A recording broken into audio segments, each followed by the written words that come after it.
अष्टावक्र गीता भारतीय दर्शन का एक अनमोल ग्रंथ है जो अद्वैत वेदांत के सिद्धांत को स्पष्ट करता है। इसमें यह बताया गया है कि आत्मा किसी जाति, धर्म, वर्ण या सामाजिक पहचान से परे है। अष्टावक्र गीता के अनुसार न कोई ब्राह्मण है, न कोई शूद्र, न कोई राजा, न कोई सेवक, हर व्यक्ति अपनी सच्ची प्रकृति में शुद्ध चेतना है। हम अष्टावक्र गीता के इसी सिद्धांत को गहराई से समझेंगे और देखेंगे कि यह ज्ञान आधुनिक जीवन में कैसे लागू होता है। अष्टावक्र एक महान ऋषि थे जिनका शरीर जन्म से ही 8 स्थानों से टेढ़ा था, इसलिए उनका नाम अष्टावक्र पड़ा। वे बचपन से ही असाधारण बुद्धिमान थे। जब वे बाल्यावस्था में थे तब उनके पिता ऋषि काहोड़ एक शास्त्रार्थ में हार गए और उन्हें जल में समा जाना पड़ा। युवा अष्टावक्र अपने पिता को बचाने के लिए राजा जनक की सभा में पहुंचे और वहां के प्रसिद्ध विद्वानों से शास्त्रार्थ किया। उन्होंने वहां मौजूद विद्वानों को पराजित कर दिया और आत्मज्ञान का अद्भुत उपदेश दिया, जिसे अष्टावक्र गीता के रूप में जाना जाता है। अष्टावक्र गीता एक अद्वैत वेदांत ग्रंथ है जिसमें केवल आत्मा की चर्चा होती है। इसमें कोई कर्मकांड, पूजा पाठ, यज्ञवन का वर्णन नहीं किया गया है। इसका मुख्य संदेश यही है कि तुम केवल आत्मा हो, तुम्हारी कोई दूसरी पहचान नहीं है। ना कोई ब्राह्मण, ना कोई शूद्र का अर्थ। अष्टावक्र गीता में वर्णित है कि व्यक्ति के जन्म, जाति या कर्म से उसकी सच्ची पहचान तय नहीं होती। आत्मा शुद्ध और स्वतंत्र है, वह किसी भी सामाजिक ढांचे का हिस्सा नहीं है। अष्टावक्र कहते हैं, त्वं वै अहं, नाह वै त्वं, न कश्चित्, न कोपि।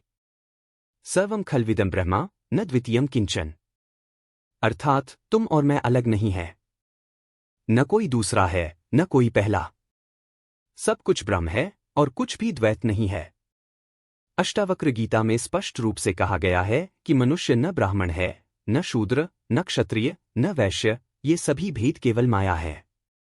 आत्मा इन सब से परे है। न त्वं विप्रादिको वर्णो, नाश्रमी नाक्षगोचरः। असंगोसी निराकारो, विश्वसाक्षी सुखंचर। अर्थात तुम न ब्राह्मण हो, न क्षत्रिय, न शूद्र, न कोई और। तुम न तो किसी आश्रम से जुड़े हो, न इंद्रियों से बंधे हो। तुम निर्लिप्त, निराकार और साक्षी हो। इसलिए आनंद से जियो। राजा जनक एक महान ज्ञानी और योगी थे, लेकिन उन्हें आत्मज्ञान की खोज थी।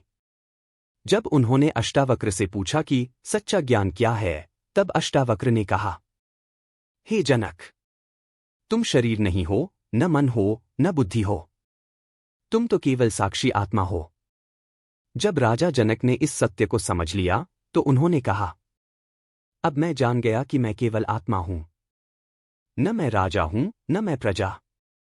यह सुनते ही वे गहरे ध्यान में चले गए और उन्हें आत्म साक्षात्कार हो गया। आज भी जाति, धर्म और वर्ण के आधार पर भेदभाव होते हैं। अष्टावक्र गीता हमें यह सिखाती है कि आत्मा न तो ब्राह्मण है, न शूद्र। जाति और वर्ण केवल सामाजिक निर्माण है। आत्मज्ञान प्राप्त करके ही हम इन भेदभावों से मुक्त हो सकते हैं। जो आत्मा को पहचानता है वही सच्चा ज्ञानी है। आत्म साक्षात्कार का मार्ग। अष्टावक्र गीता केवल दर्शन नहीं बल्कि एक अनुभव भी है। इस अनुभव को पाने के लिए ध्यान आवश्यक है। ध्यान की विधियां। शरीर से अलग स्वयं को देखना। ध्यान में बैठकर यह विचार करें, मैं न शरीर हूं, न मन हूं, न जाति हूं, मैं शुद्ध आत्मा हूं। साक्षी भाव विकसित करना। जीवन में घटित होने वाली घटनाओं को देखते रहें, लेकिन उनसे बंधे न रहें।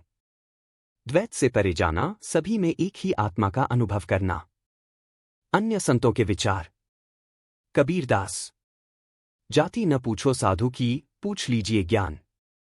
मोल करो तलवार का, पड़ा रहन दो म्यान। कबीरदास भी कहते हैं कि व्यक्ति की जाति नहीं बल्कि उसका ज्ञान महत्वपूर्ण है। रामकृष्ण परमहंस। उन्होंने कहा था कि ईश्वर न तो हिंदू है, न मुसलमान। वह केवल सत्य है। आत्मज्ञान ही सच्ची पहचान। अष्टावक्र गीता हमें सिखाती है कि ना कोई ब्राह्मण, ना कोई शूद्र। यह ज्ञान हमें सच्ची स्वतंत्रता की ओर ले जाता है। जब तक हम जाति, धर्म, वर्ण और शरीर की पहचान में बंधे रहेंगे, तब तक हम अज्ञान में रहेंगे। जब हम स्वयं को आत्मा के रूप में पहचान लेंगे, तब हमें अद्वैत का अनुभव होगा। यही सच्ची मुक्ति है, यही आत्मज्ञान है, जो स्वयं को न वर्ण से, न शरीर से, न मन से जोड़ता है, वही मुक्त आत्मा है। यदि इस ज्ञान को समझकर जीवन में उतार लिया जाए, तो सभी भेदभाव समाप्त हो सकते हैं और एक नए, शांतिपूर्ण और समरस समाज की रचना हो सकती है।